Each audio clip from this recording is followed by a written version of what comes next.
We're back at it again with the Build 617 podcast on a mission to publicly explore the what ifs, the why nots, the what nows, and how to make sure Boston becomes the best place in the world for entrepreneurs to build and stay. Today's guest is Helen Greiner, co-founder of iRobot and one of the pioneers of modern robotics. Helen has helped build what, in my eyes, is one of the most iconic consumer robot companies ever, iRobot, with the Roomba, and has spent decades at the forefront of bringing robotics out of the lab and into the real world. What makes Helen especially interesting for this conversation is that she has seen robotics from the earliest academic roots all the way through scaling and real-world deployment. Helen, welcome to the Build 617 podcast. I'm very excited to be here. Thank you.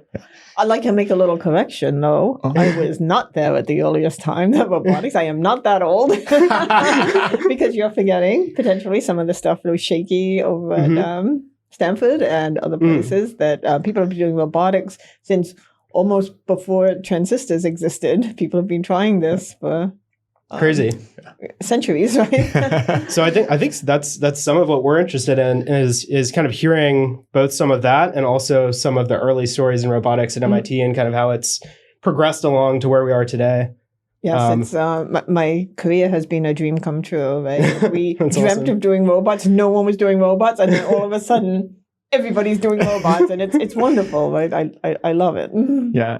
If you can't tell, we're a little bit of fanboys. I remember when I was taking my first coding class at MIT, we were working on like random walk and like room mapping. And just the idea that like as a kid, I grew up knowing like what the Roomba was. It brought the class to life for me.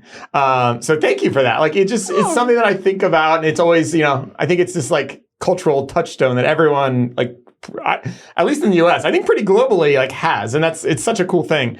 What was it like at the beginning when you were just starting out, right? There was you and your co-founders, you were starting out here. Yeah, I was at MIT, and Colin Angle was a friend of mine from school, and we had a lot of classes together because I was a mechie doing most of the EE courses, and he was an EE doing most of the mechie courses. And so we ended up in a lot of classes together because they were the ones that were not conflicted. Rod Brooks was my academic advisor and Colin's thesis advisor. So before I did iRobot, I got an internship at JPL, and tremendous place. That's a Jet Propulsion Laboratory, one of the NASA centers, and I was working robots out there. That was pre the Mars rover missions, right? So the kinds of things they were doing with satellites and, capturing them with two arms and the Earth observing system and, lots of really cool robotics. But I saw like after graduation, we would have to either work at a government lab, go on and be academics, or those were really the only choices if you wanted to do robots. So we kind of had to start a company because we wanted to do robots. And, I don't think I'm, academic material. I'm much more hands-on, more, let's, get something out there, not just theory. And also at the government labs, our experience at JPL, which is a wonderful place, by the way, but it took so long to get things done. And it was less bureaucracy, I've heard, than the other government centers, but it had a lot of bureaucracy, like a lot of time to wait to getting parts. And, we really felt that we wanted to make robots happen. And the way to do that was a company. Now, at the time, it's not like today. It's, no venture capitals are there saying, oh, what's a new thing? Let's get the kids on it. Let's fund them, right? Yeah. At the time, it was more like, oh, why aren't you going into industry? Why aren't you getting your credentials first? Why aren't you learning the system? So it was very unusual at the time that two kids right out of MIT would start a company with, of course, Rod Brooks, who was the professor. Yeah. In software, we talk a lot around these like flagship companies that, they'll be based in a certain area, and then the employees will branch out and do startups. Yeah. And there's almost like this like kind of like family tree or lineage. Yeah. And I'm a little separate. I'm a little bit distant from the robotics space, but obviously Boston has such strong companies. There has to be some kind of family tree or lineage or like is where does it all start from? What companies were started? Do you know, like, is there something like that? That totally is. But I think iRobot was really one of the first that's totally dedicated to robotics. There were other MIT startups, but I forget the name. Oh, Denning Robotics, I think, was here. There's Helpmate, Engelberger's company. So there were some robot companies, but none went past the point of real commercial success. Mm-hmm. So the ones that I see that have come out now, I really trace a lot of the roots back to iRobot, and I'm a startup investor, and I have quite a few investments where I know the people because they were at iRobot. Yeah. Like That's awesome. which companies? Well, one is Ping, which is very exciting. Ping is a company that is using robotics to make the drive-through experience better. So instead of waiting online, you order and the robot has your coffee ready just as you're pulling up using technology and the robotics. No people involved, totally automated production. And they're doing it in containers, from shipping containers. Oh, wow. And so they can put them in places where people just want to get them on. Like, you go to Dunkin' Donuts or Starbucks and you look at the line and say, I'm going to have to live without my coffee, or I'll make do, or something like that. And, this is a real solution to that, line, bulk, going away from the line. So I think there's a real business opportunity there for that the robotics can really help with and jump in, because you don't have to have a person there, waiting when it's not rush hour to just get someone a coffee. And that can really lower the cost and, really make it a more scalable model.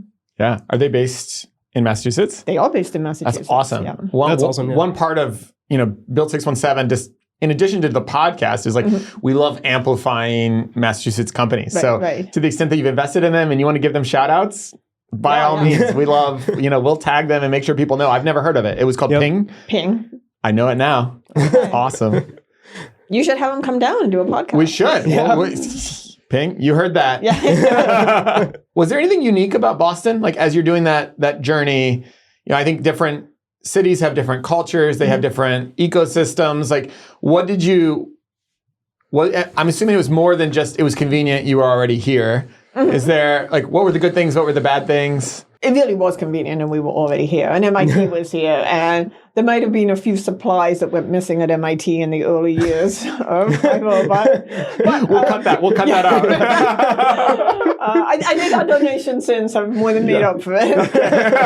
Because MIT has always been supportive of the startup community, and I joke about that. But when the shipments came, we needed the stuff overnight, right? They didn't have Amazon at the time. So, when the shipments came in with our parts, we'd go and replace them. But the supply guy over at the AI lab, which is now CSAIL, he knew what we were doing. Like, he was okay with it because they wanted, the technology that started out in the lab to get out into the real world. And that's something MIT has always been very strong in, whether it's through great technology licensing that really supports the people that invented it, giving that initial support, giving places to work. At the time, there wasn't the entrepreneurship, there was no entrepreneurship classes, right? There was no entrepreneurship incubators and stuff like that. But MIT has always found ways to be supportive of the entrepreneurship community. And that's why I think that there's such a strong over the decades, right, of companies coming out of MIT. Yeah, I think it's one of the things that Massachusetts,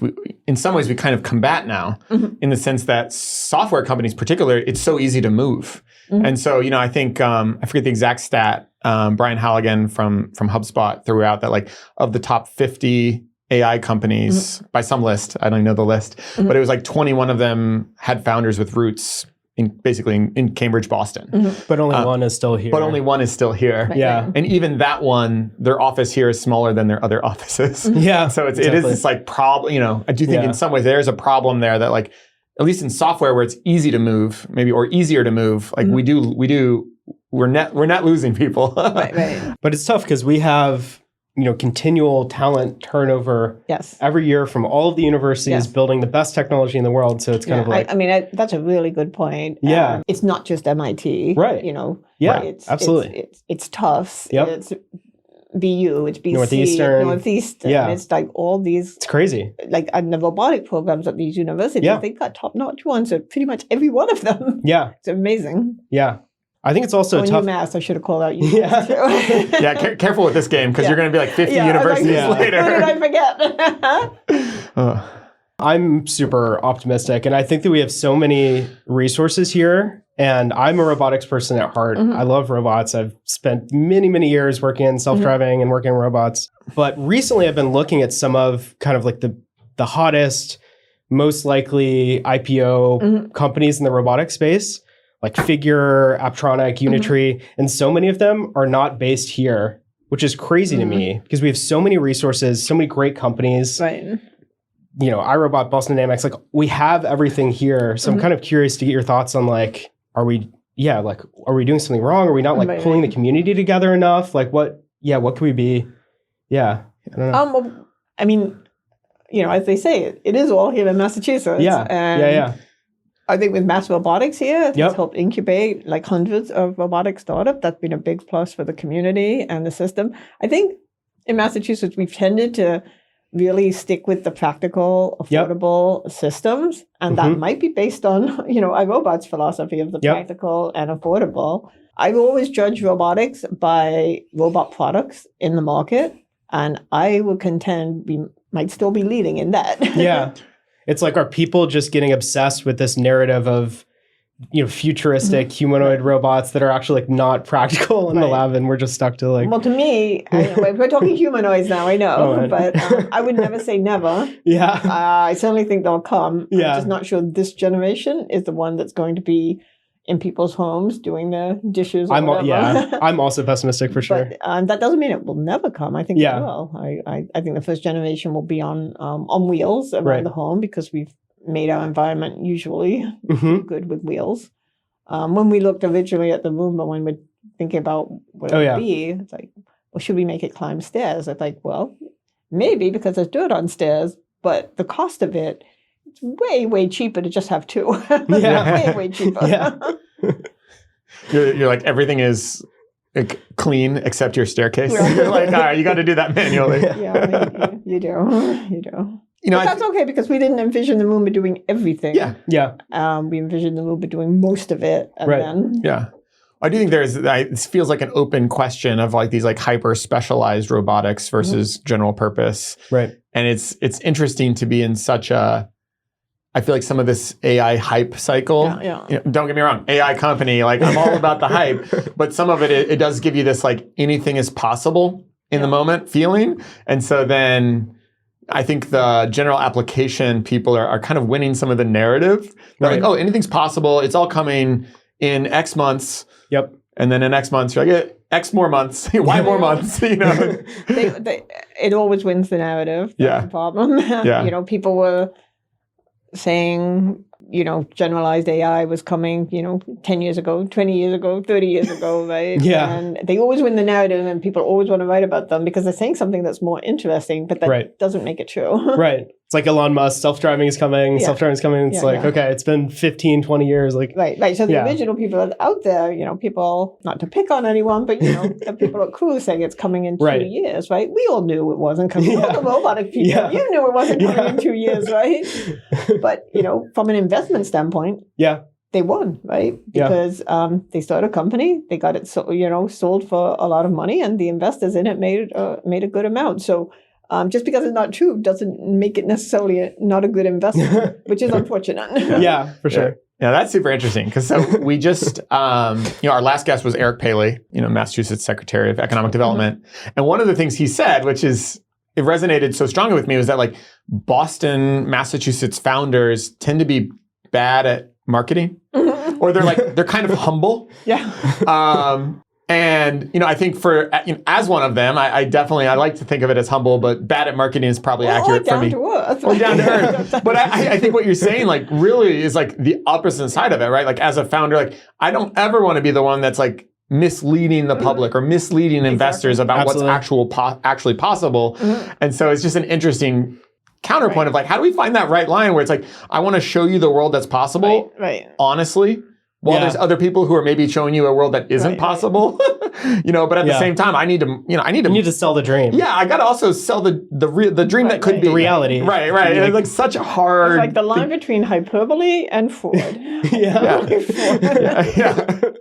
I'm really interested. This is maybe just my interest. Maybe it's right for the podcast, but I think the robotics world feels like it's gearing up. At least maybe that's just the perception of someone who's not in it. Maybe it's always been gearing up. Probably is. But it feels like we've got, obviously a lot of Massachusetts companies. We've got a lot more venture capital.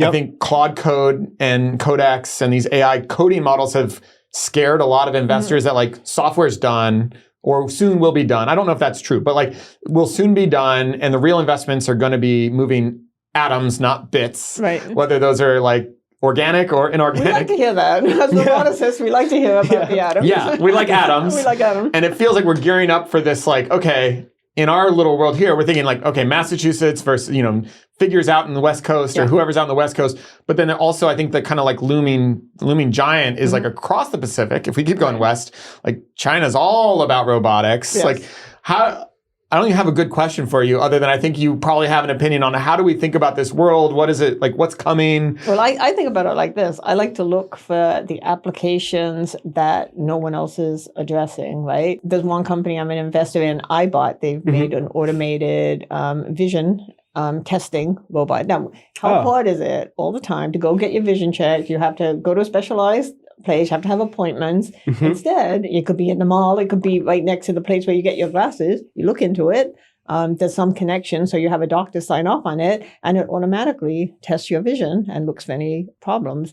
Now, I think that's a real winner, right? Because it, really all of a sudden it's taking up something that takes people's time and energy, and they don't get it done enough, to something that, it's just something you do in the mall or at the, the Fame store. And another one is there's a company I invested in, Yard Robotics, that's doing, they've become a landscaping company, but they're using the technology they built in robots to do the easy part of it, which is the lawn mowing. At the same time, when they send the people, they take care of the lawnmowers, but they're also doing all the shrubbery and all the trimming and all the weeding and all the other things you have to do. So it's like, it's kind of an interesting model, right? You have the humans and the robots working together. The robots do what they're good at, and the humans still do what they're good at. So I'm always looking for the places where, you get the robot technology that it can do today, not 20 years from now, not 10 years from now, but what the robot technology can do today. And especially where it's addressing an area that other people have shied away from because it, tough or not, not sexy or whatever. Yeah. Well, I think what I like, what really resonates with me is like, there was this time in software where everyone wants to call themselves an AI company. And like starting sometime in 2024, but definitely now, it's like, that's table stakes. Like, of course, if you're starting a company today, you're using lots of AI if you're a software company. And so actually people get back to like, oh, well, we are a restaurant technology company, but we're an AI native one. And like even just hearing the language you use is really interesting. It's like, no, we're not a robotics company. Of course we use robotics, but we're a landscaping company. Right. And this is just, we're like we need like robotics native as a term. We're coming up for something like that. Like this is core to what we do. That's how we do it. But I think right now you use the term robot, which is great. Yeah. Because there was a time when we had to shy away from robot. It's so funny. There's a big part of me that wonders, like, excelling in robotics here and excelling at a lot of the kind of the technologies around robotics is something we do so well on like a fundamental innovation level. Like we can build very, very specialized robots. I think back to my own time at MIT with 3D printing, where 3D printing is like in some ways a robotic technology, and like looking at companies like Formlabs who are like continually innovating in the space where it's really hard for other people to kind of catch up because they keep on coming out with like new technology.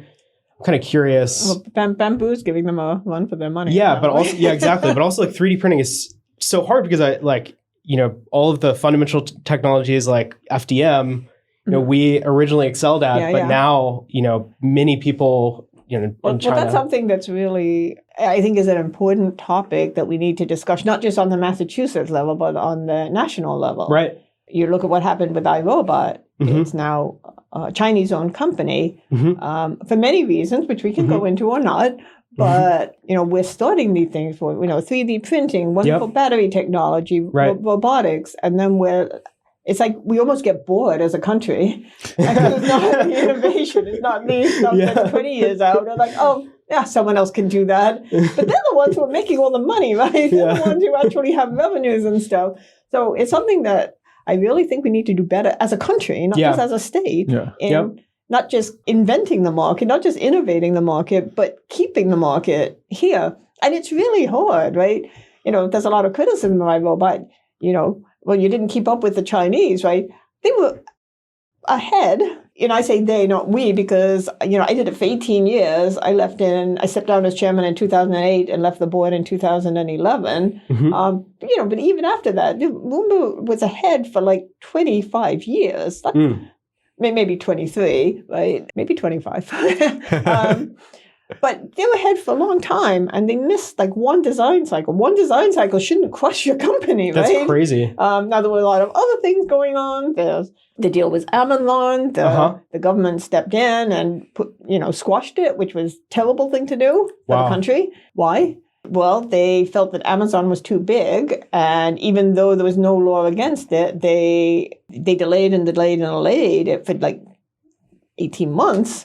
And at some point, they had the Europeans say, "Oh, we won't be able to do this." And at that point, Amazon pulled from the deal. But the end result was that iRobot ended up in Chinese hands. It's like, how is that good for the country, right? Yeah. How is that good for the country? But there was more than that. There's also the tariffs on imported goods. And you say, well, why aren't you manufacturing in the United States? Well, do you see any consumer products being manufactured in the United States? We don't want to manufacture in China or an Asian country, right?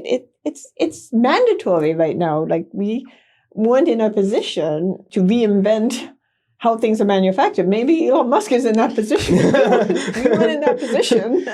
And so it's kind of like, okay, so you have this robotics company that's way ahead, innovating, could have continued here, but the government programs, both sides of the aisle, right? Biden and Trump administration really put the nail in the coffin, and iRobot still exists, but it belongs to a Chinese company, which is better than it not existing by a lot. Yeah. And you can chalk that up to both. I mean, there's two different elements there you mentioned that are, kind of regulatory, right? The tariffs and the supply chain. And then on the other side, also just like, I don't know if Amazon's too big, so you can't let them buy stuff because there'll be a monopoly or something. Yeah. But you kind of hinted at like, oh, you've got ideas not only for Massachusetts and then also national. I'd love to talk about both. The problem with it is it's not against the law. Right. It's just against the philosophy of the people in charge of the FTC at the time. Yeah. And that shouldn't be the way we run as a country, right? If it's not good for the country, let's make a law and say it's not good for company. Amazon doesn't make robot vacuums, so there was no monopoly issues at all. Right. If it's that people that sell things shouldn't produce them, well, that's a much, much bigger thing because many retailers produce their own goods. I think the world's going the other way, actually. So there's no actual law, and not a law I could think of that would prevent it. And, I don't think the country should be governed on people's opinions. I think it should be governed on the laws that we all agree on. Right. And even if agreed. And then even if you're going to say, okay, but hey, maybe the law is insufficient. We didn't realize at the time, so now we're going to make some judgment call. Yeah. Even in that case, the judgment call seems like, in retrospect, the wrong one because now, it's like Amazon doesn't even own the company. It's not part of Amazon. It's part of now. And in the past month, Amazon's bought 2 robot companies. So. Right. Right. Thinking more like, okay, so federally, I kind of get it.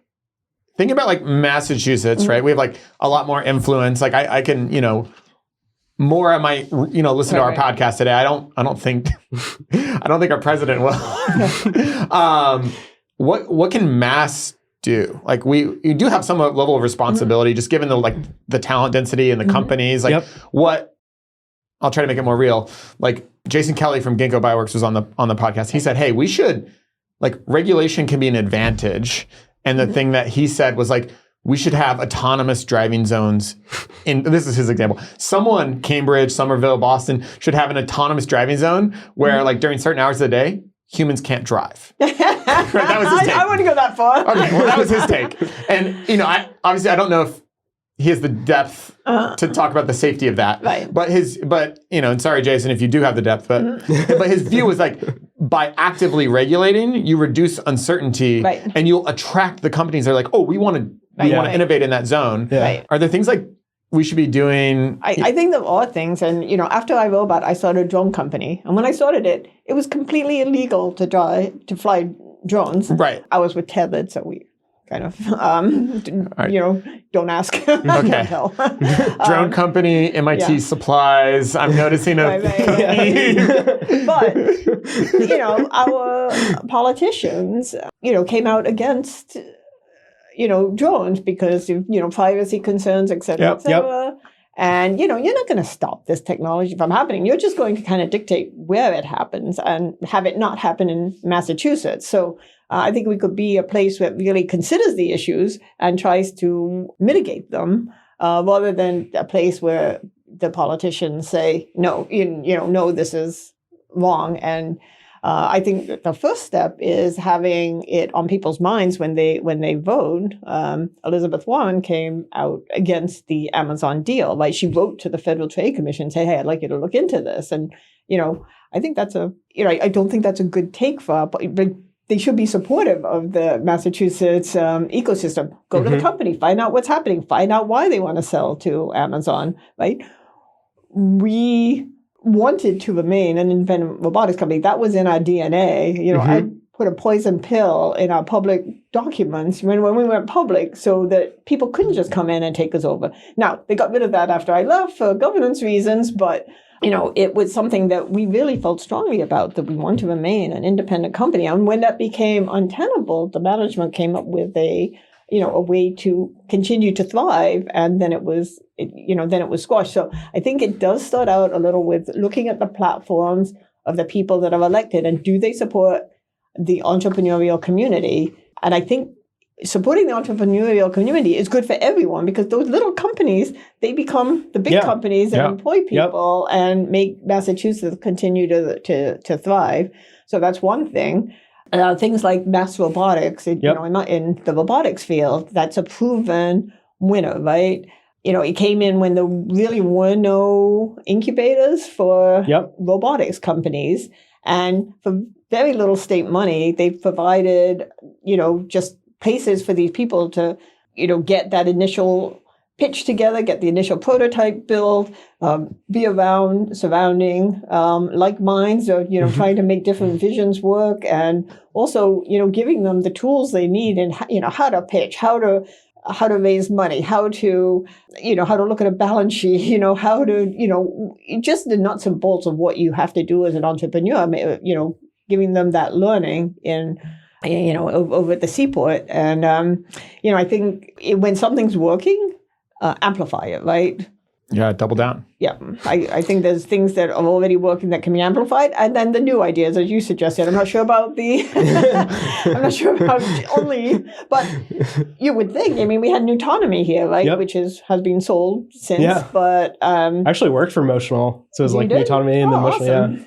Yeah. So they're right here, right? But we didn't really have places where you could drive in Massachusetts. They had to do the testing, I think, out in Las Vegas and stuff. In Las Vegas, but why not in Massachusetts? And the drones too. We should have had a space where to test drones. I live up on the North Shore, so we did a little testing over the ocean. Well, we know we're not going to hurt anyone, but why not, right? Yeah. Well, I assume I don't think, I live in Cambridge. I don't think anyone can deliver me anything on a drone or autonomous wagon on the sidewalk. And at some point in the future, that's going to happen. Cambridge, right? There could be some MIT or Harvard kids who want to do that, and they could have started a company, but they didn't because it's illegal. I don't think it should be illegal here. I think it should be encouraged. It should be encouraged, but it should be safe. Right. And it should respect people's privacy and all those other good things. Yeah.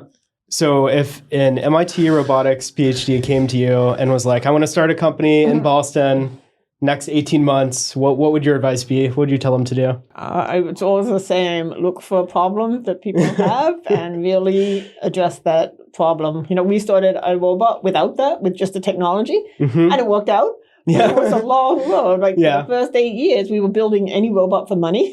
Oh, wow. And crazy. But all robots. But we worked for Baker Hughes. We worked for Tennant Castex Noble. We worked for Hasbro. We worked for S.C. Johnson, we worked for the government a lot. We worked for NASA. We worked for all these different places, any robot for money. And it wasn't until people internally proposed, hey, let's, I think we're ready to do this. Just do one of the simplest things first. Let's get it out there and then build from that base of success. It wasn't until we did that we really had the success that we had. Yeah. What do you think about, if some of the futurists are right and that there's going to be a lot less, there'll be a lot less room for software entrepreneurs, but there's still a lot of entrepreneurs, and you might have a lot of people who've spent most of their life in software flooding from the bits to the atoms. They don't have the MIT robotics PhD pedigree, but they're like, I need to do something. I want to do something in robotics. They've got to learn a lot. But how would they? I am hoping that it is now at the point where you can transition from you have to build everything yourself to you can get these bases in, just like you could get a computer in when, none of the software programmers know how to, really engineer a computer. I surely don't. Yeah. And I think it's getting to the point where, with the NVIDIA and other, control systems, where you just buy that. And I'm hoping that someone comes out with a torso and arm that is good enough and cheap enough. That's the important thing. Maybe $1,000 rather than $10,000 or $20,000. Once you have that, then the guys at Google didn't invent computers, right? They didn't invent all the necessary layers. They just put a wrapper on top of it. And if they had to go back and do all the stuff that exists in the open domain at the time, they've even said this, we couldn't have done it. The fact that we were building a layer on top of something. So I'm hoping robotics becomes building a layer on top of something rather than inventing everything from scratch as they get more and more complex. That sounds like we need a robotics platform right there. That feels like that should be built in Massachusetts. Yes. Yep. Is anyone doing that? Do you know? Well, people have tried, but they haven't been good enough or low cost enough. It depends what you want to address, right? Because every industry has its own cost requirements and reliability requirements and motion requirements. So it's not as simple as saying, we're going to have one for consumer, industrial, and military, right? Everybody's got their own specifications. So I think you need to take that into account. One industry, if it's the consumer industry, where I think it would be the most useful, actually, nobody's really done one yet. Yeah, because it seems like the people that get all the hype now, the figures or the optimists or whatever, they seem like they're very highly vertically integrated. Right. At least that's what they pitch. And I don't know. If I was like, hey, I want to go, I don't know as much about control theory and how I might actually get into the actuators. But someone said, hey, here's a basic robot. It doesn't move, but it has, it can articulate and grasp and do those things. But you need to figure out how to use it and what it's useful for. So some people would disagree with it and say, no, you have to build it specifically for the task that's going to reduce the degrees of freedom, reduce the cost, reduce the complexity, have things more reliable over time. But I don't think it's this or that. I think there's a timeline, right? And if you tried to do what I just said 20 years ago or even 10 years ago, it wouldn't be the right time. But I think we're getting to the point where people have standardized on a form factor enough that you know what it is and what it should do. And so we're getting to the time where it's the right time to have this happen. Before, it wasn't the right time to have it happen. Interesting. Yeah. I'm just imagining two hands on by my door that'll tie my shoes. Maybe a more trivial task. I don't know why that's the first thing that came to me. I think it's laundry folding. I know everyone wants to talk about laundry folding. It's so hard. I don't know because stacking a dishwasher, 3 minutes, right? Yeah. Yeah. But laundry folding is something that takes quite a bit of time from people's lives. For those wonderful people that fold their laundry. Sorry. Just throw it in the drawer. Yes. I'm married with children. I don't know why I sometimes live like a 23-year-old bachelor. I would love laundry folding to be resolved. I think we're getting close to time, but we'd love to just talk a little bit around. We've talked a lot around Boston and Massachusetts, but what do you think the next couple of years should look like for robotics in Boston? We've talked about PhDs should go find a solvable problem that's solvable today, or maybe just became solvable now, and go solve it. We've talked about there's some opportunities for like regulation, but like healthy, positive regulation that keeps people safe, but allows people to innovate. Like if you were to try to put together the like quick roadmap for Massachusetts, like, sorry, I'm rambling, but the Mass AI Coalition is now placing themselves in this position of like organization of like, we've got lots of different CEOs and government, all these people. And wow, it'd be great for them to come out with a roadmap for robotics and mass or something like that. What would that, like, is there like a bulleted list that you could be like, oh, here's what I think they should do? Well, first off, I don't think they, no offense, but I don't think they should necessarily wait for their PhDs to go and do this. Okay. Myself and Colin were both in the MIT PhD program, and we decided not to do that and to do iRobot instead. The best time is now, and the on-the-job learning we got, I think, was equivalent to that. I'm not a big believer in sitting down and making roadmaps. I really think you got to get out there with a minimum viable product and see what it's like, what the demand signal is. And that's what I like about the companies that I'm seeing in Massachusetts. They're getting it out there. They're seeing it, and sometimes it doesn't work out, right? Sometimes, and the last company I jumped into, which was Turtle, it's a weeding robot. And it's specialized in vegetable gardens, and it's a wonderful product. Like, the reason I jumped in is because I put it in my vegetable garden, and I'm a gardener, and it was wonderful, right? I didn't have to do the weeding mostly. I would go away on vacation and come back, and instead of like a jungle, there's no weeds. It was, phenomenal. And, we sold quite a few of them, but we couldn't. When I jumped in, I thought we could jump to the foundation beds, the landscape beds, and do all the weeding. But it turns out from the technology wasn't applicable to that. So once I discovered that, we stepped back from it and, merged it with an agricultural company. I forgot where I was going. Well, I think your point was, hey, you don't have to go on this long PhD journey. Yes. You get it out there. Just you see how. Go learn on the job. You learn, and then if it's not the right, then you step back from it. In this country, it's not like a shame if you try something and it didn't work. In this country, it's a badge of honor. And other countries should follow suit, right? Because, you tried it. I learned from it. You're probably more well-positioned to do the next one. Yeah, exactly. You've had that really visible, this is not what you do. What I think I love about that, again, there's just these like through lines that I hear. And, a lot of times some of the critique Massachusetts founders get is like, they don't, they're bad at marketing. They don't put themselves out there. They don't launch fast enough. Right. And I think the whole Y Combinator phenomenon in institution is just like shipped, like launched today. And if you absolutely can't launch today, maybe tonight, maybe tomorrow morning, and I think, when we talked to Jason Kelly from Ginkgo, he was a lot of what he was saying is like that idea of launch it sooner, get to the customers faster. He's like, that's not a software thing. That's like, we can do that in biology. See what they like, see what they don't like. Now, it's a little harder in hardware, as you know. And he's working in biology. Once you get it out there, you're kind of stuck with it. But it's true. You have to see what the customer truly wants, right? They want more of this. You might see a little part of your vision that they really, really love, and you might pivot your whole company around just that part of it that to you was just something you did to get the product out there. Right. You got to get it out there and see what the customers tell you. Oh, I love it. Yep. One way in which we've been able to connect with a lot of the audience is we've had guests on like yourself who've told us who we should go talk to, who might have interesting views. And like we want to talk to a whole spectrum. Like one of our upcoming guests is like an undergraduate at MIT who's like in their head, they're like, I'm going to move to San Francisco after graduation. And, we're both going to try to understand why, but also convince her not to. Right? That's our agenda. And so we like guests from across the spectrum. And so I would love if there's anyone you think we should talk to. That just reminded me at the MIT graduation one. Well, after I graduated, Drew Houston from Dropbox. He told them all to move to California. California. I was like, no.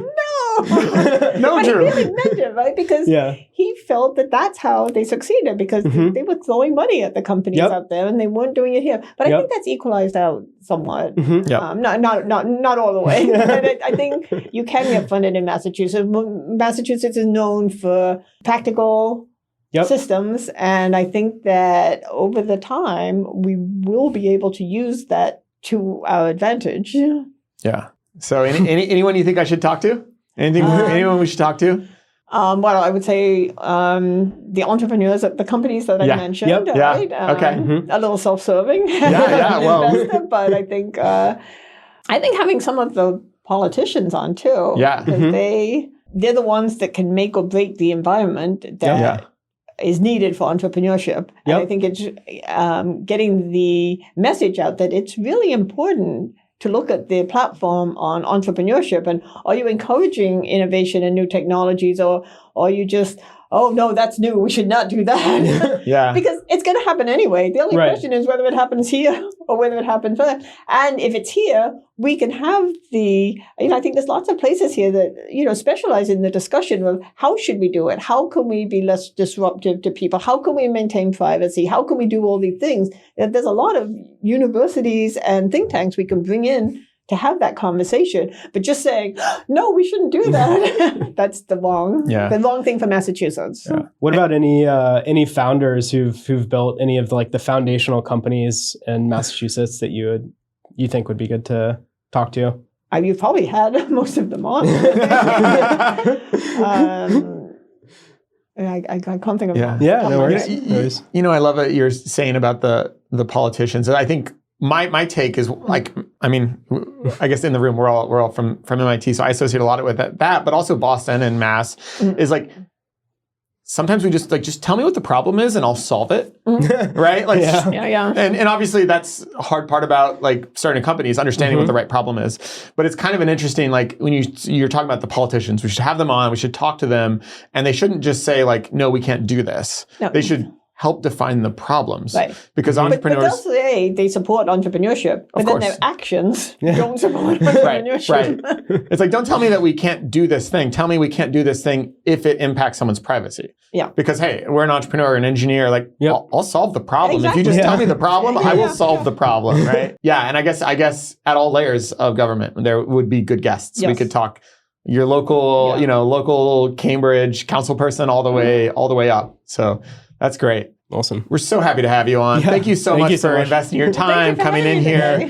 Fun discussion. Yeah, we've got hundreds, maybe thousands of Massachusetts entrepreneurs and students that listen to this, and I think they'll get something really valuable out of it. So thank you for your time. I'll just say that if you're listening to this and you want to connect, mention that you saw the show on LinkedIn, and I'll connect. Thank you so much. Yeah, thanks so much.